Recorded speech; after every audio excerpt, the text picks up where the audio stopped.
ਬਿਸਮਿਲ੍ਲਾਹਿਰਰਹਿਮਾਨਿਰਰਹੀਮ।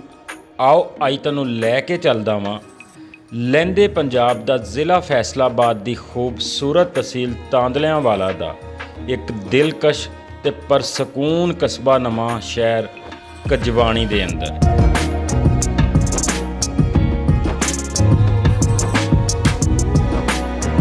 कजवाणी शहर दे मकीन ज़्यादातर वो बशिंदे ने जिहड़े क़यामी पाकिस्तान तो पहले ही इत्थे मौजूद सन ते ज़्यादातर ज़रिया माश ज़राअत ते काश्तकारी है ते इस तो अलावा बहुत सारे पढ़े लिखे लोग आला अहुदियां दे उत्ते फायज़ ने।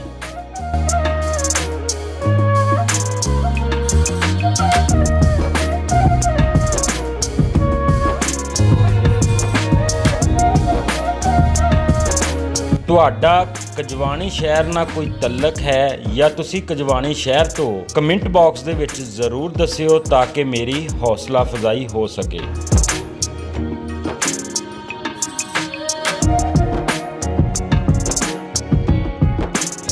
इस कदीमी शहर दे विच अंग्रेज़ दौर दा एक रेलवे स्टेशन भी मौजूद आ जिहदी बदकिस्मती ये आ कि कई महीनों तो उस रेलवे स्टेशन ते कोई ट्रेन नहीं आई। इस वीरान रेलवे स्टेशन की दिलचस्प कहानी इंशाअल्लाह बहुत जल्द समुंदरी ब्लॉगर चैनल ते तुहानूं देखण नूं मिलेगी।